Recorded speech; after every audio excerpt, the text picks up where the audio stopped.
O mga tao, may nakakatawang video ako para sa inyo at sigurado akong magugustuhan ninyo bawat segundo nito.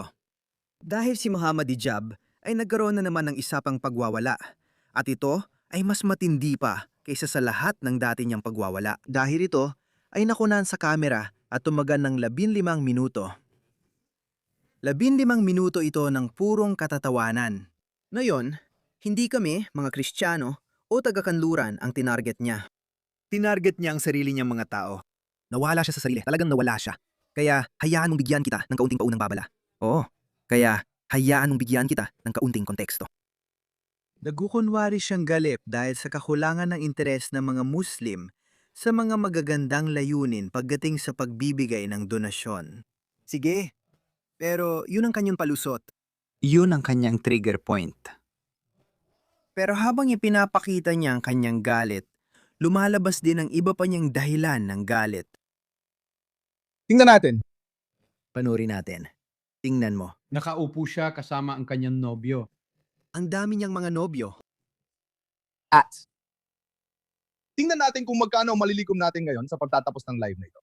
Si Gino Avery ay nakalikom ng $60,000 para dalhin ang isang lalaking walang legal na training. Sinubukan niya itong pigilan at sinabing, "Pare, tama na.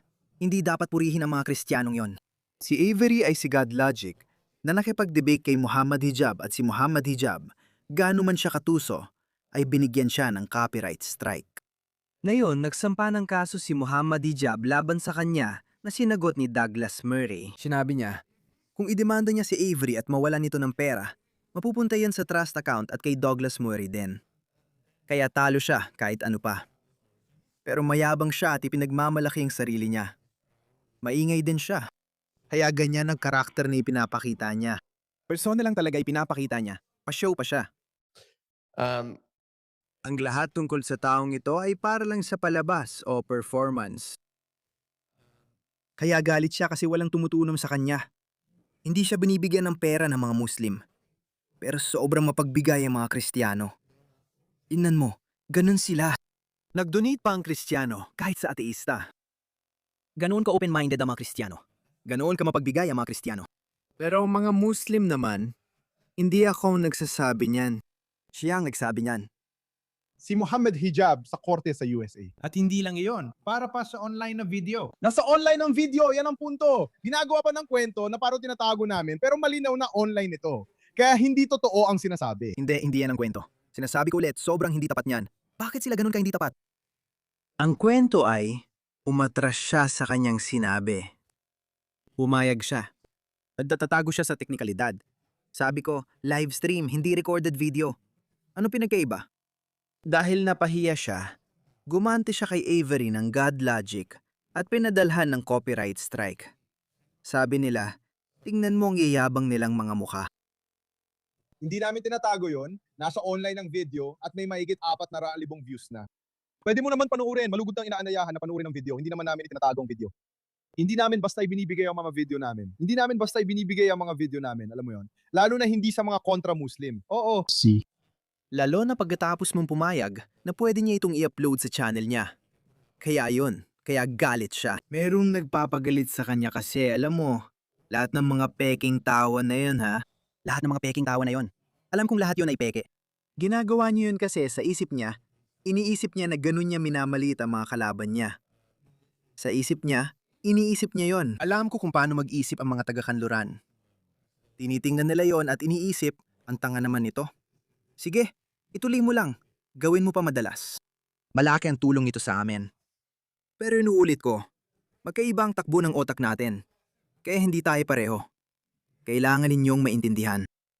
Kailangan mo maintindihan ang pag-iisip ng mga taga-kanluran para maintindihan mo kung paano sila talunin. Hindi nila maintindihan kasi umaasta sila ayon sa sariling kultura na puro sigaw at ingay. Ako ang malaking gorilya! Papatayin kita! Iniisip niya na ganito niya mapapanalo ang naratibo. Pasensya na, Muhammad Hihigab, Muhammad Nabil Higab. Wala kang mapapanalunan.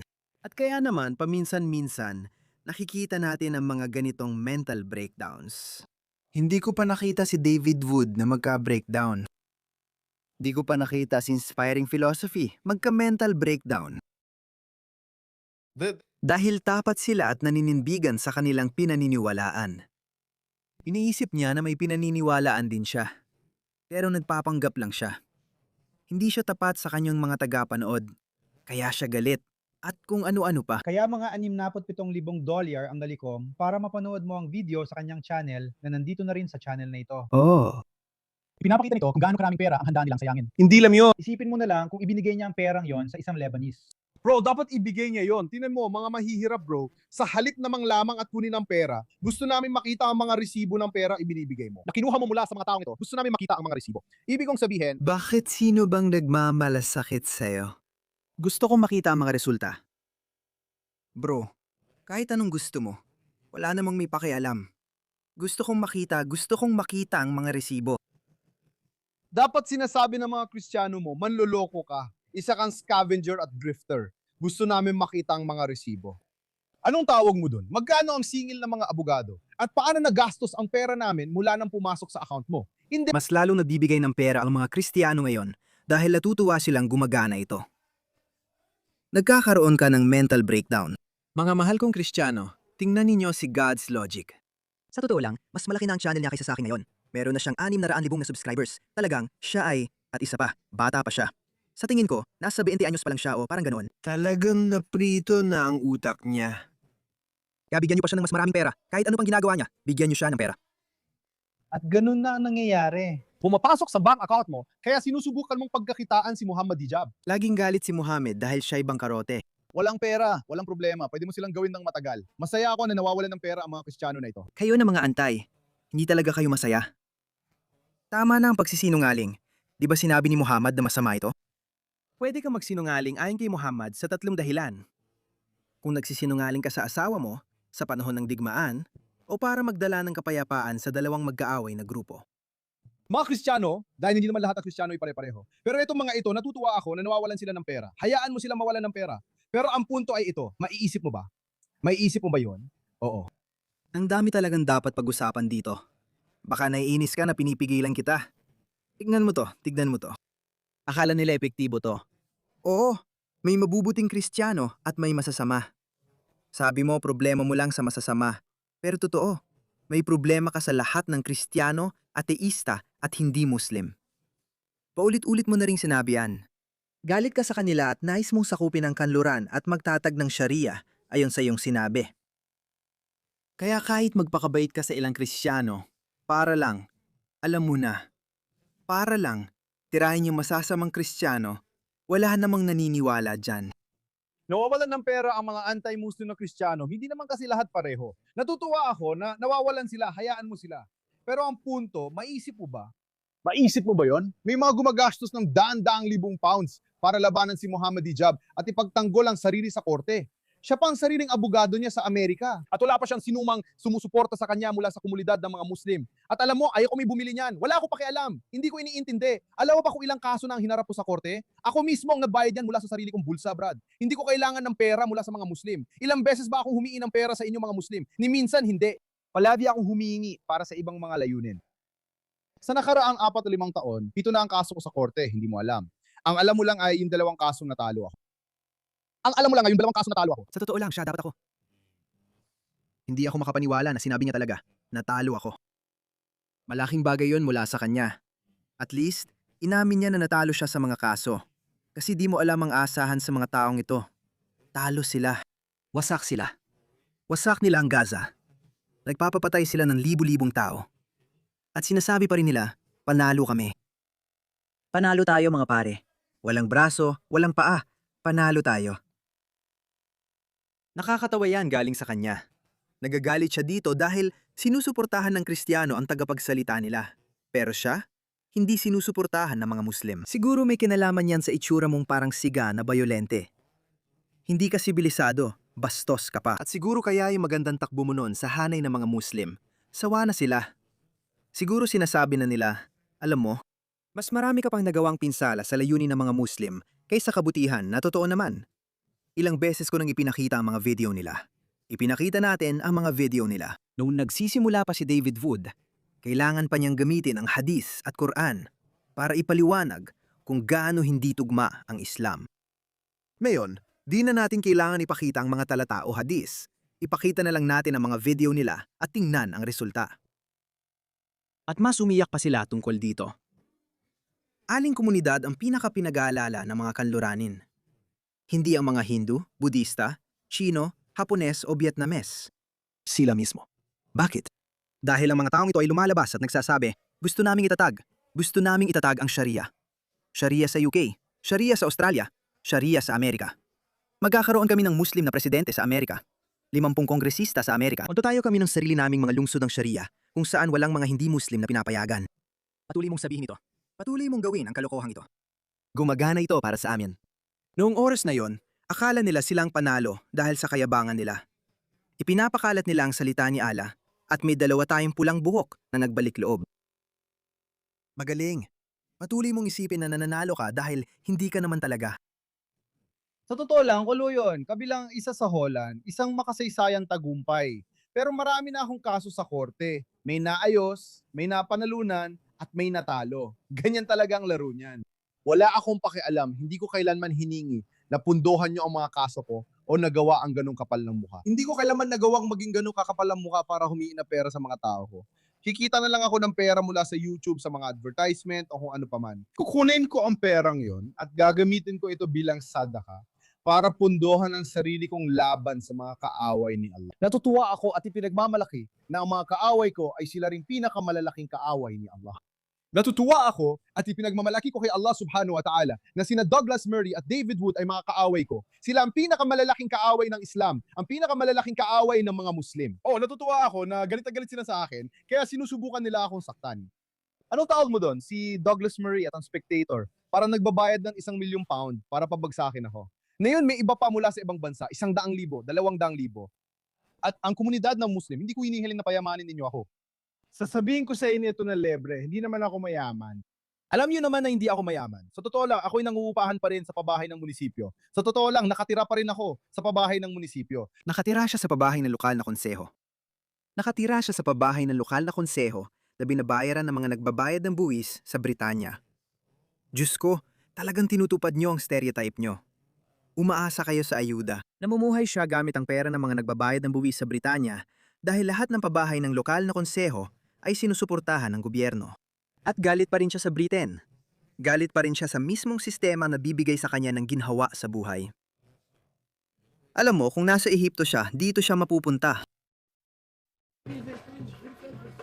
Ito ang Ehipto, mga kaibigan. Ito ang Ehipto. May ilang tao na nagsasabing ito ay isang Kristiyanong lugar na hindi rin magandang refleksyon sa Ehipto dahil pero may nakita akong babaeng nakahijab. Siguro hindi ko alam kung siya nga ay nakahijab o hindi. Pero sige, kahit Kristiyanong lugar pa ito, gaano ba kasama? Ganito nila tratuhin ang mga Kristiyano. At sa mga Kristiyanong bansa, ang mga Kristiyano ay nagbabayad para sa kanilang tirahan, habang may mga veterano, mga taong nasugatan para sa Britanya na walang tirahan. Ang mga galit sa Britanya, Kristyanismo at kanduran na gustong gibayin ito ay sa mga pabahay ng lokal na konseho nakatira. Salamat sa kamanghamanghang pananaw, hijab. Sa bahay na pinupunduhan ng gobyerno, wala akong ari-arian sa pangalan ko. Hanapin mo man, wala kang makikita. Lahat ibinigay ko na. Ibinigay ko na lahat sa mga tao, mga advokasya at dawa. Masisiguro ko sa iyo na naibigay ko ng lahat. Hindi kita hinihikayat na gayahin ako. Hiling ko lang, gawin mo kahit 1%, no? May link ka na. May mga namamatay. Subhanallah. Hindi mo pa rin magawang magbigay ng pera para sa mga taong ito sa araw na ito. Tama ka, makatarungan ang punto mo. Tama ang punto. Dapat matuto kung gaano kabukas palad ang mga Kristiyano. Pero kailangan pa rin niyang magsalita. At may magandang linya ako para sa kanya. Sa mga araw na ito, sa mga espesyal na araw na ito. At? Ang mga tao ito ay nagbabayad ng 100,000,000 libra para lang ipapatay ako. Sa halip, pag-usapan natin ang istihara, Asya Ash'ariya Maturidi, at Hari Salafi ba siya para sa iyo? Pag-usapan din natin ang debat sa kasarian, magpatayan pa tayo. Hayaan nating mag-away at magpatayan pa ng magpatayan ng mga Muslim, paulit-ulit, paulit-ulit, paulit-ulit. At pagkatapos, gagawin din ng mga taong ito ang parehong bagay sa atin. Maisip mo ba yon? At tayo ay nahihirapan magpundo ng ating mga institusyon, magpundo ng ating mga mosque, magpundo ng ating mga pangunahing pangangailangan. Tapos na tayo. Wallahi, alam mo ba, may punto ang mga nasa dulong kanan. Hanggang doon na lang ako. Kayo, wallahi, kayong mga Muslim sa kanluran, binigo ninyo ang inyong sarili. Binigo ninyo ang inyong sarili, tingnan ninyo ang komunidad ng mga Hudyo. Tingnan ninyo ang komunidad ng mga Hudyo. Tingnan ninyo ang nagawa nila. Tingnan mo. Sa tingin mo ba kung ako ay... Kinikilala niyan talagang nabigo ang komunidad ng Muslim. Pero tingnan mo lang dito. Ilang buwan lang ang nakalipas. Tingnan mo kung ano ang sinasabi niya. Malaki. Merong 50 milyong Muslim sa Europa. Mas marami ang Muslim sa Europa kaysa sa ilang bansang Muslim. Kung pansasamahin, magiging isa ito sa pinakamalalaking bansang Muslim sa mundo. Yan ang katotohanan. Ito ang mga pangarap. Ito ang mga ideya at pangarap na kanilang ibinebenta sa sarili. Kapag di natupad, nagwawala sila. Para pundohan ang ating mga pangunahing pangangailangan, tapos na tayo. Wallahi, alam mo ba, may punto ang mga nasa dulong kanan. Hanggang dun na lang ako. Kayo, wallahi, kayo mga Muslim sa kanluran, binigo ninyo ang inyong sarili. Pinabayaan ninyo ang inyong sarili. Tingnan ninyo ang komunidad ng mga Hudyo. Tingnan ninyo ang komunidad ng mga Hudyo. Tingnan ninyo kung ano ang nagawa nila. Tingnan mo, sa palagay mo ba kung si Muhammad hijab pa rin ako, pero nasa komunidad ako ng mga Hudyo? Sa tingin mo ba magiging ganito ako? Bobo ka ba? Bobo ka ba? Dito makikikita ang frustration niya. Kaya sa isang banda, sinasabi niya, hindi ko kailangan ng pera mula sa mga Muslim. Ayokong tumanggap ng kahit ano mula sa mga Muslim. Kaya anong inirereklamo niya? Ano inirereklamo niya? Kung superstar ako sa komunidad ng mga Hudyo, mas maganda raw sana trato sa akin. Ano sinasabi mo?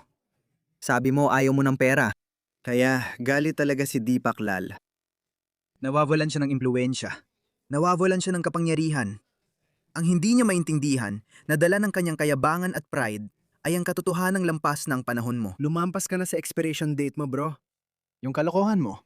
Sinasabi mo pa sa ibang Muslim. Minsan tinanong niya ang isang Muslim, pwede ko bang sipsipin ang dede ng asawa mo para maging maharam ko siya? Kasi may hadis at pagtatalo tungkol doon. Oo, may pagtatalo talaga dyan. Sabi ni Albani, sa Islam si Muhammad ay sobrang praning na baka may ibang makipagtalik sa mga asawa niya. Kaya sinabi niya, kung ang isang lalaki na matanda na ay uminom ng gatas ng ibang babae, magiging nanay na niya ang babaeng yun. Maharam na niya. Kaya hindi na siya pwedeng magkaroon ng kahit anong uri ng relasyon sa kanya. Alam ko parang balukto talaga. Pero may hindi pagkakasundo sa mga eskular ng Muslim. May ilan na naniniwala na dapat ilagay muna ng babae sa tasa ang gatas bago ibigay sa lalaki. Kung bata ka pa, tulad ng sanggol, at ibang babae ang gumawa nun, ayos lang yon. Kung ganun, walang problema. Pero pwede talaga itong gawin sa adult na lalaki? Kaya may ilang Muslim na naniniwalang dapat itong gawin gamit ang tasa. May ilang Muslim na naniniwalang dapat itong gawin direkta mula sa utong. Kaya nagkakaroon sila ng pagtatalo. At si Muhammad Hijab, malinaw na may ibang pananaw. Ang ibig sabihin ni Muhammad Hijab ay dapat ito ay sa pamamagitan ng tasa. Sinabi ng Muslim na hindi kailangang tasa. Kaya tinanong ni Muhammad Hijab kung pwede niyang inumin ang gatas ng asawa mo. Kaya dahil sa mga ganitong kilos, Muhammad Hijab, kaya siguro lumalayo na sa iyo ang mga tao. Pero hindi niya yun maiintindihan. Kasalanan ng iba, hindi niya. Kung ako si Muhammad Hijab, may impluensya at kapangyarihan at Hudyo sa komunidad ng mga Hudyo, alam mo ba kung paano nila ako aalagaan at puprotektahan? Kaya hindi kayo naalagaan. Yun ang reklamo niya. Anong, pag-aalaga ba gusto mo? Ayaw mo naman ng pera, sabi mo na yan. Ibinigay mo na lahat. Ano pa ba ang gusto mo? Galit siya dahil hindi siya sinusuportahan ng mga Muslim tulad ng suporta ng mga Kristiyano sa mga Kristiyanong tagapagtanggol nila. Sa tingin mo ba kailangan kong pundohan ang sarili kong kaso? Sa tingin mo ba kailangan kong gawin lahat mag-isa? Sa tingin mo ba maubos ang pera ko? Sa tingin mo ba wala akong susuporta sa akin? Hindi mo ba naisip na sinabi mismo ni Netanyahu na kailangan nilang sakupin ng TikTok tulad ng binanggit ni Douglas Murray? Ginawa pa namin ng video yon. Sinabi niya at pinuri si Douglas Murray. Hindi mo ba naisip na may papel siya rito? Pati si Elon Musk, ipapakita ko rin ang sinabi niya tungkol sa akin. Oo, ilalantad mo yon. Isang araw, lalantad ako at talagang ilalantad ko yon dahil lahat ng pribadong sinabi niya sa akin, lahat ng banta na yon, nagpatotoo na ang tao. Si Elon Musk mismo, iniisip mo ba kasinungalingan? Wallahi, hindi ito kasinungalingan. Nakita mo na. Wallahi! Nakita mo na ba o hindi? Sige, Hindi kayo kasinungalingan. Ako pa nga, may mga dokumento pa ako. bla bla. Ipinadala ko ito sa ilang tao. At pagkatapos, sa susunod na linggo, lumabas si Elon Musk. Hindi niya binanggit ang pangalan ko, pero sinabi niya, alam mo, si Tommy Robinson ay may, ano nga ba, kaso sa korte. Hindi ba't sinabi niya yon? At sinabi niya, sa kasong yon, ako ang magpupundo sa kanya. Ang kaso mo yun ay laban sa akin. Ako ang nagdala sa kanila sa korte. Kaya sina Elon Musk at Netanyahu ay sumusuporta sa mga kalaban ko. At hindi pa tayo nakalikom ng 10,000 librang esterlina para iligtas ang ilan sa mga mahihirap sa Lebanon na napatay sa mga gusali dahil sa misil. Allah, isa kang kahihiyan. Wallahi, isa kang kahihiyan. At kung kayo ay tatalikod, papalitan niya kayo ng ibang mga tao mula sa inyo at hindi sila magiging katulad ninyo. Wallahi, ang problema ay nasa inyo mga Muslim. Sa inyo ang problema. Sa ginawa ninyo. Kasalanan ninyo to, kasalanan ninyo. Sige, sige. Alam niyo kung bakit? Kasi hindi nyo nga maalagaan ang sarili ninyo. Hindi nga natin maalagaan ang sarili natin tahanan. Tayo mga Muslim, hindi ako nandito para atakihin ang mga Kristiyano ngayon. At hindi rin ako nandito para atakihin ang mga ateista. Alam niyo kung bakit? Ang atake ko ay, salamat. Hindi niya tayo atakihin ngayon. Oo, Ang mga Muslim ang pinakakarapat dapat. Nasa inyo ang Quran, Sunnah at si Propeta Muhammad sallallahu alaihi wasallam. Ngunit kayo ang mga nabigo. Wallahi kayo ay nabigo. Kayo, Kharul Ta'is Sa'in. Kayo, yung parang bulalang, anong nagawa ninyo para sa umma? Anong nagawa ninyo para sa kahit sino? Hindi nga kayo makalikom ng pera para sa pinakamahihirap sa mahihirap. Bakit ang mga tao natin ang pinakabinubomba? Bakit ang mga tao natin ang pinakamaraming napapatay? Bakit ang mga komunidad natin ang pinakamadalas mapahiya? dahil sa ugali ninyo. Akin dapat yun na linya na iniipon ko pa. Binubugbog ka, winawasak, binubugbog ulit, at hinihiya. At sa kasamaang palad, maraming tao rin ang namamatay dahil hindi tama ang mga prioridad mo. Ikaw ay ikaw. Kapag hindi ka nahuhumaling sa sex, nahuhumaling ka naman sa sex sa langit. Nababaliw ka naman sa pagkamatay bilang martir. Nababaliw ka naman sa pagkuha ng kontrol sa mundo. Sumusunod ka sa luma ng ideolya. Nabuhay tayo sa panahon ng mga imperyo at nabuhay tayo sa panahon ng mga relihiyon. Pagkatapos, nabuhay tayo sa panahon ng mga monarkiya. Pero ngayon, nabubuhay tayo sa panahon ng mga bansa-estado. At ang ideya mo kung paano patakbuhin ang isang lipunan ay lumana. Hindi na ganoon ang sistema ngayon. Pwede ninyong ipagpatuloy ang pagbabangga ng ulo ninyo sa pader ng paulit-ulit. Hindi kayo makakakuha ng ibang resulta. Iyan ang dahilan. Pero ikaw ay isang dogmatiko, radikal na individual. O karamihan sa inyo ay ganyan. At hindi kayo matututo kailanman. Iyan ang ginagawa ng bulag na paniniwala o pananampalataya. Hindi kayo kayang magbago o sumabay sa panahon. Hindi mo kayang gawin yon, kaya ka napapahiya. Hindi dahil sinusuportahan ng mga Kristiyano ang kanilang mga bayani, o si Elon Musk ay sumusuporta kay Tommy Robinson, o si Netanyahu ay nagbibigay ng thumbs up kay Douglas Murray. Hindi yan ang dahilan kung bakit ka napapahiya. Napapahiya ka dahil sa mali mong mga pulisya. Pumunta ka sa kanluran. Nakatira ka sa pampublikong pabahay. At sinusubukan mo pa ring siraan ang mismong sistemang nagbigay sa'yo ng lahat. Nakakawa ka at mali ka. Kaya ka talo, kaya ako naniniwala. Hindi magtatagumpay ang mga to. Panoorin yung mga video ko mga kaibigan. Matagal ko nang sinasabi mula pa nun. Ang kanluran, ang pinakadakilang sibilisasyon ng sangkatauhan, kahit di perpekto, ay hindi kayang gibain ng mga barbarong ito. Hindi yun mangyayari. Hindi talaga mangyayari. At tumatanggi akong paniwalaan yon, pero makikita mo rin yon. Mangyayari ito. Lahat ng mga taong ito ay pauwiin. Ipapauwi sila dahil wala silang lugar sa kanluran. Ang mga nakatira sa pabahay ng gobyerno na walang utang na loob, ang mga yon ay dapat mapunta sa mas karapat-dapat na mga tao. Bakit tayo? Dahil, subhanallah, sinasabi pa nga sa atin ng Quran na gagawin ninyo ang sinabi ng propeta, susundan ninyo ang mga nauna sa inyo. Susundan ninyo sila ng pulgada sa pulgada, dangkal sa dangkal. Ibig sabihin, gagayahin lang ang mga paraan ng pagkakawatak-watak. Itong mga tao ay nahati sa napakaraming sekta. Napakaraming sekta. At tayo rin ay mahahati sa ganun karaming sekta. Mahahati tayo. Tayo ay magiging kullu hizbin bima ladayhim farihun. حزب بما لديهم فرح. Ayon sa Quran, bawat sekta ng Muslim ay kontento sa kanilang meron. Sabi ni Allah, kullu hizbin bima ladayhim farihun. Inaatake mo ang isang ito. Inaatake mo ang isa pa, aki. patay na tayo. Iyan talaga ang ginagawa niya sa karera niya. Palagi niya inaaway ang maniuri ng mga Muslim. Inakusahan siya. Kahit siyang tumulong lumika ng mundong, inirereklamo niya ngayon.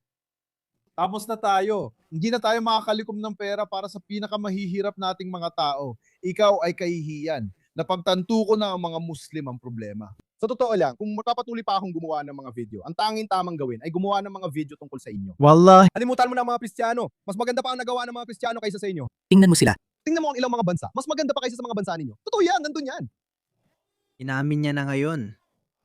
Hindi ko napansin yon nung una ko siyang pinakinggan.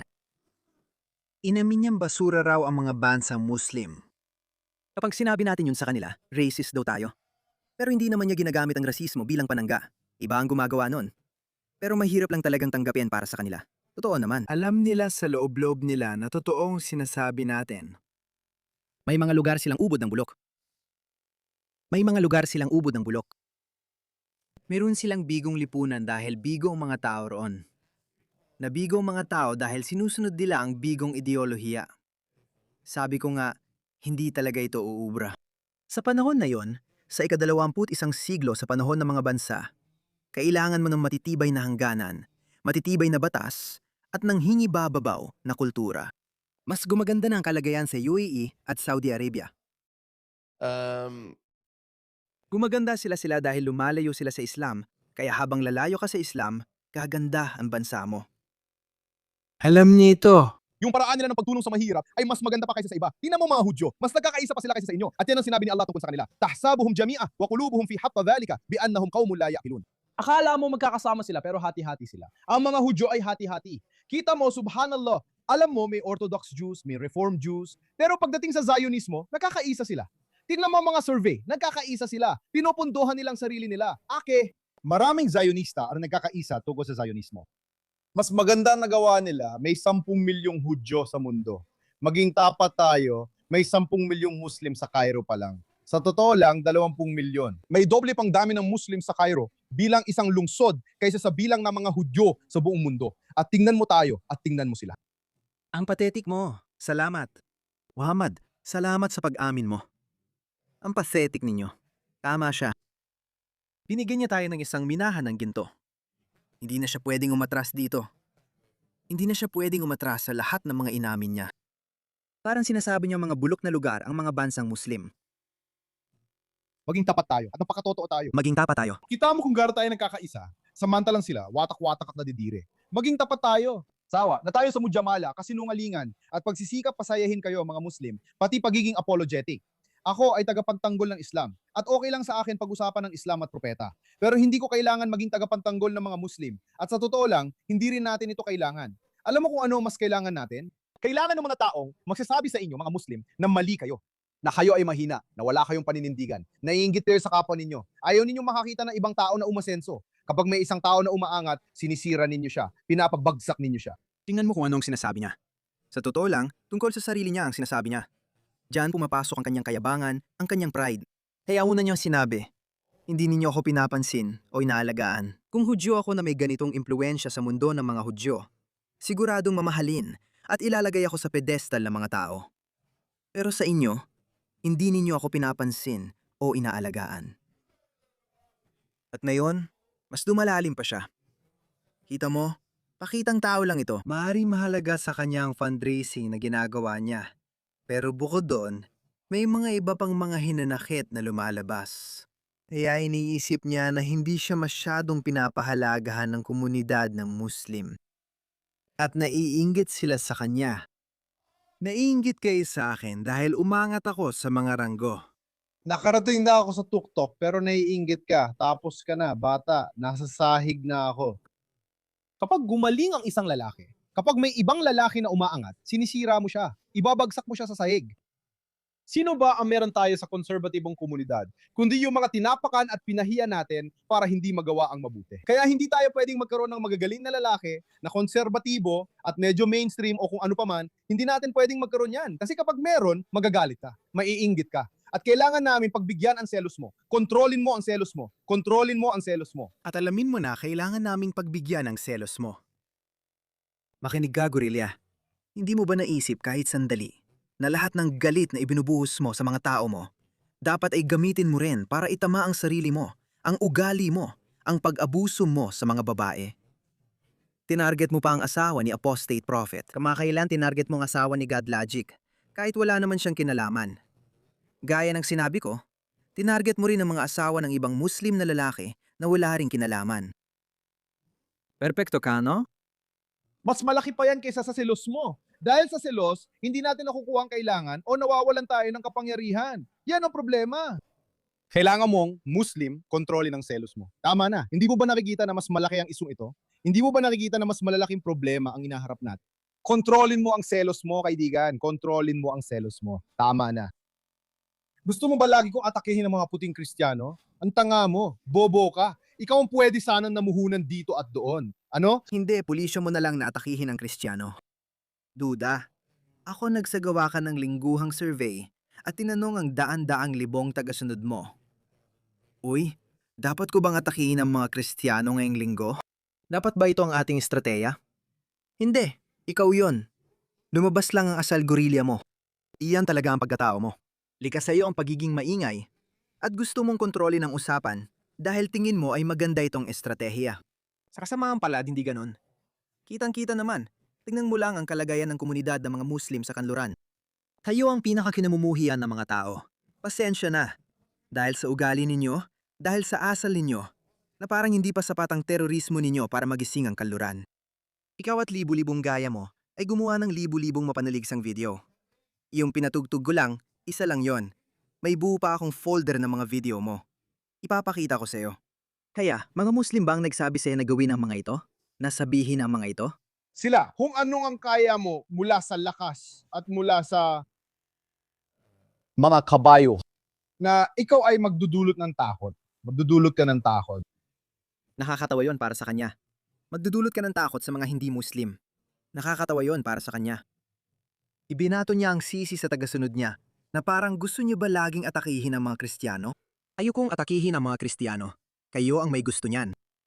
Hindi mo kasalanan ito. Ang relihiyon mo, Islam, ang nagdidikta niyan, mga kaibigan. Ang Islam ay isang napakamarahas, barbariko, at makalumang doktrinang pampulitika.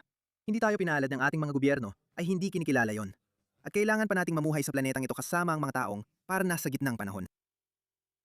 Iyan ang ating kamalasan. Pero kailangan nating may gawin tungkol dyan. At naniniwala akong magagawa natin ito. Mananakot kayo at maghasik ng sindak. Isa Allah, ano ito? Ano ang mga kaaway ng Allah at ang inyong mga kaaway? Gagawin ko subhanallah. Ilalagay ko ang takot at sindak sa puso ng mga kaaway. Kaya ulqi fi qulubil ladina kafaru ru'ba ruqtara fadtarabu fawqa al-ana. Tamaan sila sa bandang leeg.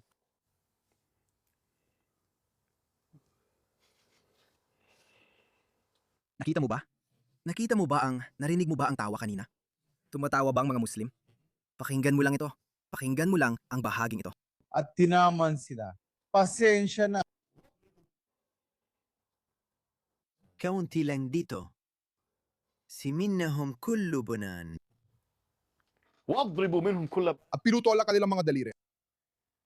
Bakit daliri? Dahil hindi na sila makakalaban. Napakatalinong paraan ang pagpaparalisa sa kanila. Pinuputol mo ang kamay, pinuputol mo ang kamay, Tapos, patay. Sinasabi ni Allah kung paano lumaban. Wow, ang talino ng Diyos nila. Sabi nila, putulin ang kamay nila para di na makahawak ng espada. Ang talino talaga. Naalala ko tuloy yung maliit na eksena sa Indiana Jones. Naalala mo, pumunta si Indiana Jones, si Indy, sa Egypt yata. Tapos may isang lalaki na iwinawagayway ang kanyang espada. Alam mo, parang gagawin na niya yon. Puputulin ang kamay niya. Si Indiana Jones, basta na lang naglabas ng baril at binaril siya. Mga tanga talaga. Mga putang inang tanga. Sige, pakinggan natin ang natitira. Bakit wala tayo ng meron ng iba? Dahil pareho tayong mahina. May link sa ibaba ng screen na pwede mong i-click, pero hindi mo pa rin ito i-click. Bakit? Dahil natalo at napahiya ka na. At hindi mo pa magawa. Ang pinakamihina, sinabi ng propeta sa atin mga Muslim, ang Muslim sa kapwa Muslim ay parang isang katawan. Sa isa pang hadith, kalbunyan yashaddu ba'duhu ba'da, na nangangahulugang dapat magkaisa. Tayo ang pinaka-naisantabi, pinaka-mahirap at mahihina. Patay na mga Muslim. Nakita mo pa kung gaano karaming tao ang nag-normalize ng genocide sa Palestine? Normal na lang ngayon ang lahat. Nakakakita tayo ng patay na Palestinian. Ini-scroll na lang natin. Sawa na tayo. Parang bahala na. Iirap lang tayo. Sapat na. Ayaw na nating makita pa. Nakakasuka ka. Nakakasuka ako. Dapat talaga tayo masuka. Kayo ang nagpapasuka sa amin. Salamat sa pagiging tapat mo. Ang genocide sa Palestina ay tila naging normal. Kapag may patay na Palestino, ini-scroll na lang natin, sawang-sawa na. Parang wala na tayong pakialam at ayaw na natin makita pa. Nakakasuka ako, dapat nagsusukahan tayo sa isa't isa. Ganto na lang tayo. Sa tingin ko natututo siyang ganito ang nangyayari. Muhammad Jab. Ganito ang mangyayari kung magsimula ka ng digmaan ng walang kapangyarihan. Matatalo ka, mapapahiya, at marami sa sarili mong mga tao ang mapapatay.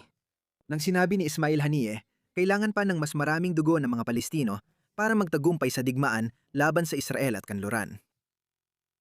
O kumusta naman ang kinalabasan niyan? Nawalan pa kayo ng gasa? Nawasak na yon, maraming tao ang napaalis. Hindi ko sinasabi yan na natutuwa ako. Pero itinuturo ko lang na malaking pagkakamali iyon. Nagsaya at nagsayawan kayo noong Oktubre 7, 2023. Kumusta na? Ano ang kinalabasan? Huwag kayong umiyak na yon. Huwag kang umiyak. Ikaw ang may mali. Hindi mo pa rin tama na tutukoy ang problema. Gusto mo pa nito? Gusto mo pang magpasiklab ng alitan at galitin ng mga Muslim para gumawa sila ng kung ano-ano? Ano ba ang gusto mong makuha doon? May isang Muslim na magagalit, pupunta sa pro-Israel o pro-Iran rally, tapos papatay ng tao. Yan ba ang gusto mo? Ano ba talaga ang gusto mo? Anong layunin nito? Hindi ito malalim. Pinag-isipan lang talaga, ganun lang. Ito lang ay mga walang saysay na sinasabi ng isang desperadong lalaki na pilit kumakapit sa kung anuman dahil nasa mundo siya na unti-unti siyang nawawalan ng halaga. Sa pinakamamalaking komunidad sa mundo, wallahi parang naging karaniwan na lang sa atin ang pagkamatay at kahihiyan ng ating mga tao. Hindi ito matatapos maliban na lang kung magsimula tayong magbigay ng pondo. Maliban na lang kung magsimula tayong umayos. Maliban na lang kung ititigil natin ang pagkainggit. At ang hakta ay may almatarahyan.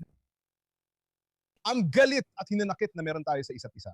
Ang pagkainggit at hinanakit at galit at kung ano-ano pa. At ang sekta-sekta, wallahi wala kayo sa tono. Wala kayo sa tono. Kayo, wallahi, hirap na hirap tayong punduhan ang mga organisasyon tulad ng Saping at Masjid. Yung masjid na dinadalaw ko, sinasabi nila kailangan ng fundraising. Di natin mapunduhan ng mga masjid na ginagamit natin. Kaya si Allah na lang ang inaasahan dito. Hindi nga natin kayang punduhan ang masjid. Maraming tao na mamatay sa iba't ibang paning ng mundo. Kaya nating magbigay ng pera. Mas responsabale tayo kaysa sa iba. Pero hindi nga natin kayang punduhan ng mga yon. Mashallah, tinan mo yung ibang mga komunidad. Pasensya na. Pero hindi sila nasa posisyon na kagaya ng sa atin. Hindi mo ba tinitingnan ang sarili mo sa salamin at iniisip na kung mahalaga sa iyo ang mga anak mo at mga apo mo, kailangan mo nang simulan ayusin ang sarili mo dito? Alam mo, tama na, wallah. Gusto mong punahin lahat ng mga kilalang taong ito habang nakaupo ka lang sa bahay? Hayaan mong punahin kita, hayaan mong tanuhin kita ng tapat na tanong. Sagutin mo nang maayos. Kailan ka huling gumawa na isang bagay na talagang para sa ummah, hindi lang para sa sarili o pamilya mo? Kailan mo talaga yung ginawa? Ano ba yan? Hindi ko gagawin to. Sahara ba to? Pagbabawas o pagmamaliit sa mga kawanggalang ibinibigay mo. Kung nabibigay ka nito, baka yun na ang pinakamamuti mong ginagawa pagkatapos ng dasal mo. Dahil ito ay sadaka, ito ay isang mabuting bagay na ibibigay mo, tumutulong ka sa iba, ang pinakamahusay na mananampalataya ay ang pinakakapakipakinabang sa mga tao. Sinabi ng Propeta sallallahu alaihi wasallam na ang pinakamamahal ng Diyos sa inyo ay ang pinakakapakipakinabang sa mga tao. Hindi pa nga niya sinabi na pinakakapakipakinabang sa mga Muslim. Sinabi niya na, oo, ang pinakakapakipakinabang sa mga tao. Malinaw na Muslim ang tinutukoy. Oo, hindi naman talaga siya nagmalasakit sa mga hindi Muslim. Hindi talaga. Paano mo maipapakita ang malasakit sa hindi Muslim? Kung ang pagpipilian lang ay magpalit ng relihiyon, magbayad ng jizya, o lumaban at mamatay. Sabi niya, anfa'akum linnasi.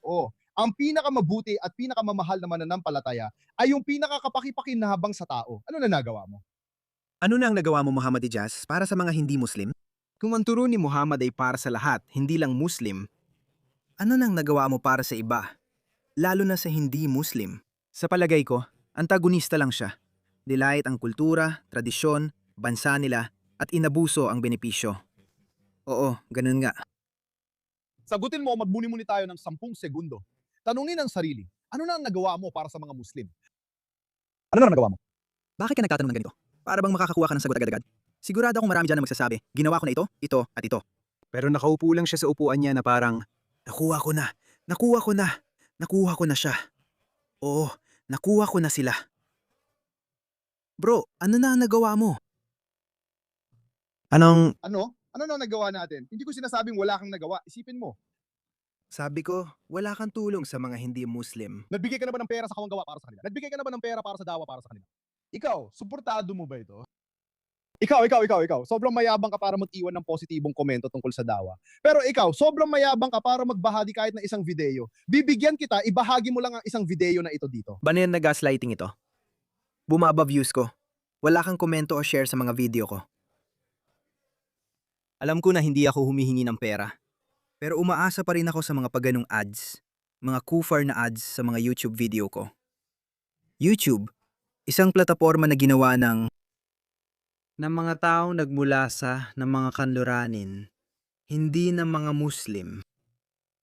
Hindi ko siya gusto. Ganito at ganyan ang mga pananaw niya. At nagiging off-key tuloy. Sige, ayos na. Hayaan mong ipagpatuloy ng mga Kristiyano ang pagbabahagi ng mga tao nila. Hayaan mong ipagpatuloy ng mga Hudyo ang pagbabahagi ng mga tao nila. Hayaan mong ipagpatuloy ng mga Syonista ang pagbabahagi ng mga tao nila. Wala na, ayos na. Hindi mo man lang magawa ang addalu alal khairi ka failihi. Ang gumagawa ng mabuti at ano tuturo sa mabuti ay parang siya rin gumagawa ng mabuti. Ang adalu ay isang hadith. Alal khairi ka fa'ilihi. Ang nagtuturo ng mabuti ay parang siya rin gumagawa, mga kaibigan. Hindi mahirap, kunin mo lang ang video o donation link at ilagay sa group. Isa ito sa unang 10 araw ng Dhul-Hijjah. Akala mo ba hindi ka makakakuha ng maraming gantimpala? Gusto kong malaman kung naging epektibo ang mga panlilinlang at kung nakuha niya ang sapat na pondo na gusto niya. Gusto kong makita. O ilagay mo lang sa isang group. May cellphone ka naman, pwede mo lang ilagay sa group. Tapos na, bismillah. At makakakuha ka pa na mas maraming gantimpala. Natatakot ka bang gawin yon? Hindi ba? Masyadong matrabaho yan para sa'yo. Pero ang porn sa Pornhub, madali lang para sa'yo. Ayos lang sa'yo ang porn sa Pornhub. Kasi porn sa Pornhub yan. Pinupuntahan mo yan. At ilang beses ka na bang pumunta sa porn sa Pornhub itong nakaraang linggo? Baging tapat tayo, ilang beses ka na bang pumunta? Oh, ilang beses ka na bang nagbukas ng Pornhub nitong huling 2 o 3 linggo? Sabihin mo, itanong mo rin nung nakaraang buwan. Dumadami na, di ba? Ngayon, dahil ang dami mo ng beses na nagpunta sa Pornhub, ang dami mo ng beses na nagpunta sa Pornhub, pero hindi ka naman nagpunta sa mga charity. Meron ka, ikaw meron ka lahat ng energy sa mundo para bigyan ng sarili mo ng kaunting ligaya at hawakan ng sarili mo ng kaunti. At nag-masturbate ako. O hindi mo man lang magawa, anong tawag mo dun? Pindutin ng ilang mga button dito sa bagay na to. Oh? Oh, hindi mo ba nakikita? Akala mo kasi na makalayawan mo na ang buong mundo mo, kaya nga hub ad-dunya wa karaha al-maut. Ang pagmamahal sa mundo at ang pagkamuhi sa, anong ulit tawag doon? Karaha al-maut? Pagkamuhi sa kamatayan. Jabar, dog ka. Oh, dog ka talaga. Magiging duwag ang mga Muslim kahit akala mo karamihan sa kanila ay matapang. Ang karamihan sa mga Muslim ay hindi matapang ngayon. Hindi ka matapang, Muhammad. Kasi hindi ka pumunta sa Gaza at hindi mo sinamahan ng aksyon ang salita mo. Inahanap ko ang video para makuha ang link. Bayad man siya o hindi. Tingnan mo, may Patreon siya. Ang Patreon ay parang humihingi ka ng pera. Na totoo naman, para ito sa paglikom ng pondo. May Patreon page din ako at tinatanggap ko ang lahat ng patrons. Oo, di ko alam kung nagtagumpay siya, pero tingnan mo ito mamaya. Sila ang nagsasabing kailangan ng hiwalay na bansang Muslim. Isa tayong puwersa. Palagi niyang sinusubukang pahinain ang katatagan ng kanluran, ang pagiging bansa ng kanluran, ang mga bansang kanluranin. Palagi niyang sinusubukang maliitin ito, pahinain ito. At tingnan mo ito pagkatapos, halos kasabay ng panahon na naranasan niya ang pagka-burnout na ito. Nag-tweet siya. Kung ang dunong kanan sa kanluran ay nananawagan ng diskriminasyong batas laban sa Muslim at nagtutulak ng ultranasyonalistikong balangkas, bakit hindi rin nila gamitin yon? Kung araw-araw mo silang pinaalalahan ng gusto mo ng Sharia at gusto mong manakop, bakit hindi nila buong tapang isuot ang label na yon? Ano ang ibig mong sabihin? Ano? Anong label? Tungkol saan to? Ultranasyonalistikong balangkas o label? Sigurado akong walang makabayan na magtatago sa label na ito. Ibig niyang sabihin ay diskriminatoryong batas yon, hindi yan label. Tinawag mo silang kanluraning dulong kanan at mukhang tinanggap na rin ito ng karamihan. Wala na ring may pakialam. Bakit magkatago pa sa nasyonalismo kung pasismo naman ang politika? Kailangan mo na namang tawagin pasista ang sarili mo? Pwede mo silang tawagin kahit ano. Hindi kami sa ngayon. Hindi ito pasismo. Ang pagtindig para sa iyong bansa, sa iyong mga pinapahalagahan at sa iyong pambansang pagkakakilanlan ay hindi pasismo. Ito ay pagprotekta sa iyong paraan ng pamumuhay. Lampas ka pa doon. Hindi mo nga kailangang protektahan ang iyong paraan ng pamumuhay dahil hindi naman ito nanganganib. Sa Ehipto, aktibo mo pa ngang ipinapakalat ito sa mga bansang hindi Muslim. Anong ibig sabihin niyan tungkol sa iyo? Hindi nila ginagamit ang label na pasista dahil hindi ito pasismo. Sige, tuloy-tuloy na panyilin lang. Pero dahil sobrang mali talaga ang pagkakaintindi nila sa kanluran at hindi nila kinikilalang masasama nilang hangarin, sobrang ignorante sila tungkol doon. Kaya hindi sila magtatagumpay. Mga kaibigan, sana nagustuhan ninyo ang pagwawala na mananatili sa atin ng napakahabang panahon. Minsan ko rin itong dina-download. Siguro, kailangan nating i-clip ang ilan doon. Galit siya sa unang tingin para lang ulitin sa unang tingin. Galit siya dahil hindi raw nagbibigay ng donasyon ang mga Muslim gaya ng ginagawa ng mga Kristiyano at Hudyo. Galit siya dahil hindi siya kinikilala sa kanyang komunidad. Ang Hudyo at Kristiyano raw ay mataas ang tingin sa kanilang personalidad. Naiinggit pa sila. At ang mga bansang Muslim ay mga bulok na lugar. Salamat Hari Sultan sa napakagandang palabas na ito.